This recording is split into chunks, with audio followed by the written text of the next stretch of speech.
C'est à moi. C'est à toi. Donc on va enchaîner sur l'offre de service sur Carpentras et ses environs. Donc moi je travaille pour la communauté d'agglomération du Ventoux Comtat Vénessin, donc qui rassemble 25 communes et où la ville-centre est Carpentras. Et pour sa marque économique, la Provence Créative, qui rassemble aujourd'hui 150 ambassadeurs, donc 150 entreprises qui sont réunies autour de savoir-faire, d'initiatives et de projets économiques et solidaires sur le territoire. Donc je pense que il est important de rappeler que depuis plusieurs années, la ville de Carpentras connaît un véritable essor. La croissance économique devient plus forte. L'économie créative se structure, on a des solutions aussi immobilières qui sont plus nombreuses et plus avantageuses, et des opportunités dans la filière image et numérique, comme je vais vous le présenter, donc pour les entreprises qui sont en création, en développement, se multiplient aussi, et on va passer peut-être à la deuxième slide. On va vous montrer donc un aperçu de cet écosystème. Donc je voulais faire un petit focus sur l'ESA-Game, qui est une école qui forme aux métiers créatifs et techniques des jeux vidéo, qui est une école à forte notoriété et qui existe depuis, si je me trompe pas, c'est 2013, qui forme chaque année 60 élèves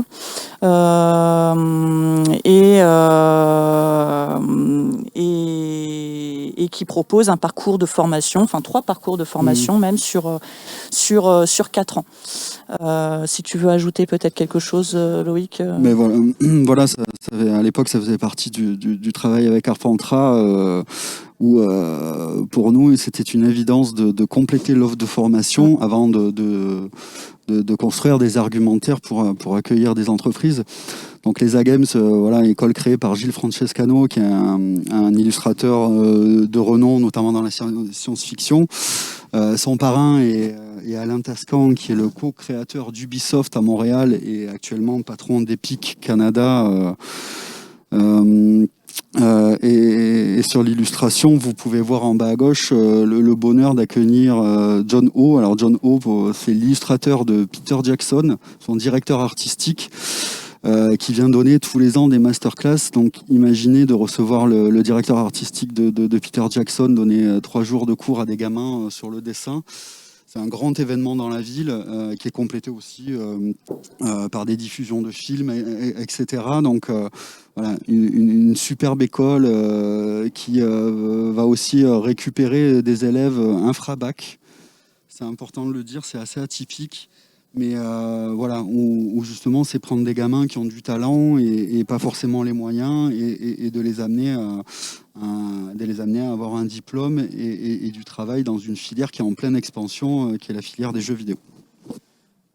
Ok, on peut peut-être passer à la slide suivante. Donc côté développement économique, je voulais vous parler d'une pépinière d'entreprise. La dernière pépinière de la Provence Créative qui est installée en fait dans un château qui a été entièrement réhabilité. Donc on a sur 400 mètres carrés une quinzaine de bureaux et des startups qui sont installées pour une durée de 3-4 ans.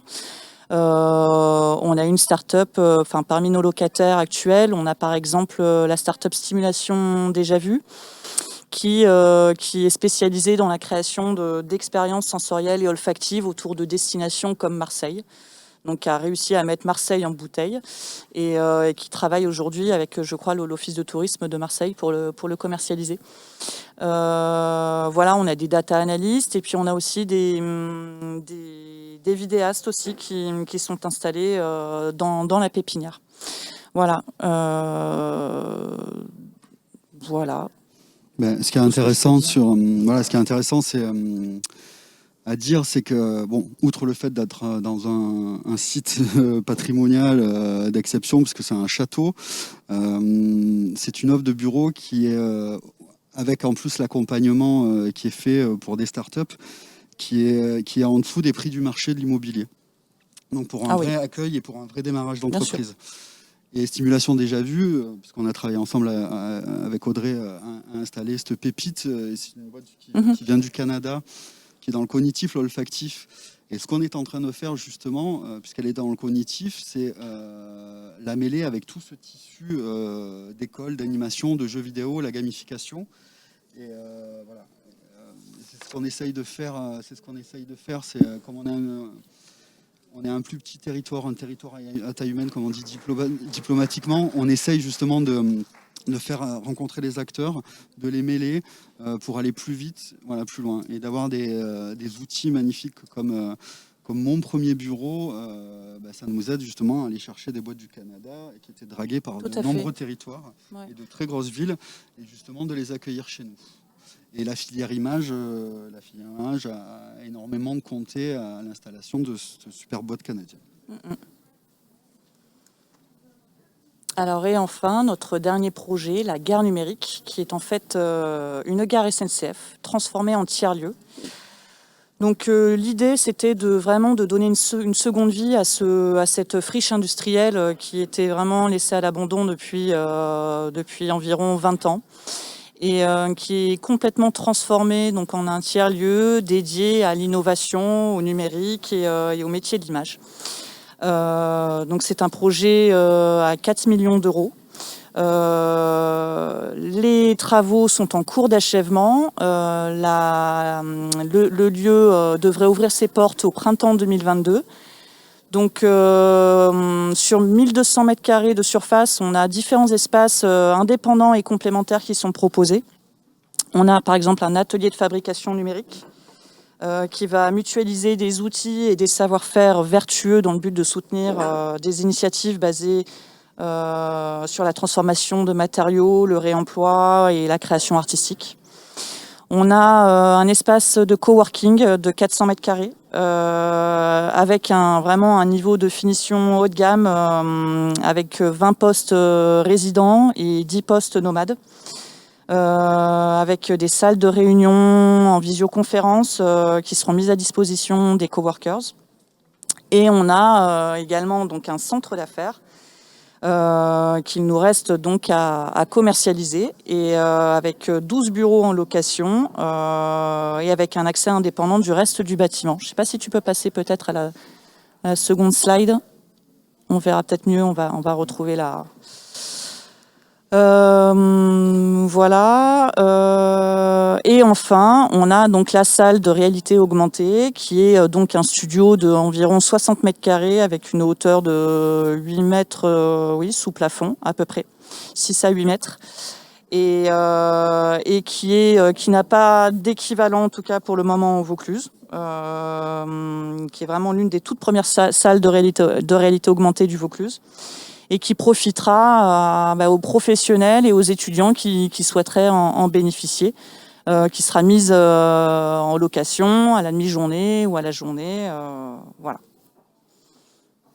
Je ne sais pas si tu vas ajouter quelque chose. C'est ce qui est super intéressant, c'est de voir que, et c'est ce qu'on voulait vous montrer aujourd'hui, c'est outre la réhabilitation de cette gare de fret qui, à 50 ans, recevait les fruits et les légumes du territoire pour monter à la capitale, comme on dit, sur un projet d'envergure de réhabilitation à plusieurs millions d'euros, on voit que le territoire s'implique complètement dans cette stratégie qui est dédiée à l'image en réalisant cette salle verte où on est en train justement de réfléchir avec des studios qui s'installent, de travailler et d'augmenter les filières de formation, notamment dans le stop-mo.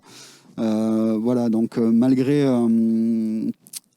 les difficultés des territoires à trouver de l'argent pour réaliser des projets comme cela, voilà, le territoire suit et se dote d'un espace qui peut à la fois accueillir des studios, des startups, en mettant à notre disposition, à la disposition du territoire, un outil technique assez atypique, puisque des fonds verts, j'en ai vu quelques-uns dans des studios, mais là, à 360 degrés, voilà.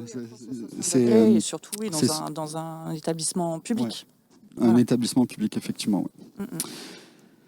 Ouais. Donc, on vient de nous indiquer qu'il nous restait 5 minutes. Voilà, vraiment, ce qu'on a voulu vous montrer, c'est que, et on a passé encore beaucoup de choses qui se passent sur notre territoire, mais c'est de vous montrer que voilà, on on a concrètement fait un travail pour se dire que on voulait avoir cette tessiture, travailler dans l'animation, dans le jeu vidéo, dans la web vidéo. Et pour ça, on s'est attelé à la fois vraiment de sortir des lieux totems, concrétiser tout ça par des lieux, comme on a pu voir sur l'incubateur ou sur la gare numérique, qu'on travaille, et c'est atypique un peu dans nos métiers, voilà, sur de l'événementiel, comme Margot vous l'a expliqué, avec le Frame Festival, qui, moi je le dis, est le plus grand festival de youtubeurs. Alors, on dit youtubeurs, c'est un raccourci, mais le plus grand festival des youtubeurs de France. Et ce qui est intéressant à souligner aussi, c'est que voilà, il y a la Guilde des vidéastes, qui est l'interprofession des youtubeurs, qui est née à Avignon. À l'identique du Frames, voilà, c'est des gens qui sont sortis des services culture de l'Université d'Avignon.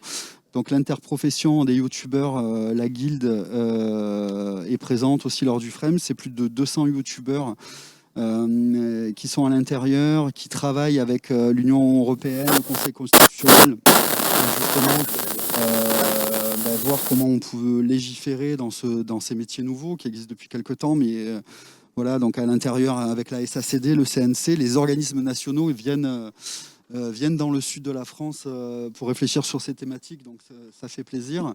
Donc voilà, on travaille sur des événements et puis sur des lieux concrets d'accueil d'entreprise.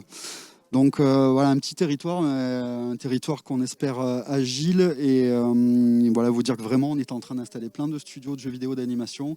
C'est un plaisir pour nous, et on espère plus tard être quand même connus et reconnus dans ces métiers, ces filières, ce qui nous changera un petit peu de la lavande et du vélo.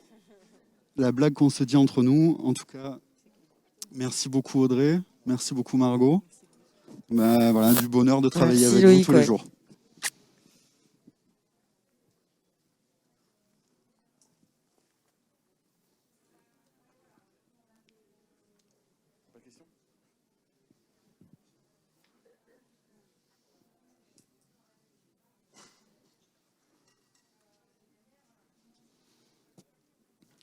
Pas de questions, on est à votre disposition. Voilà. Si vous avez des questions et que vous souhaitez échanger sur les équipements, on se tiendra à votre disposition.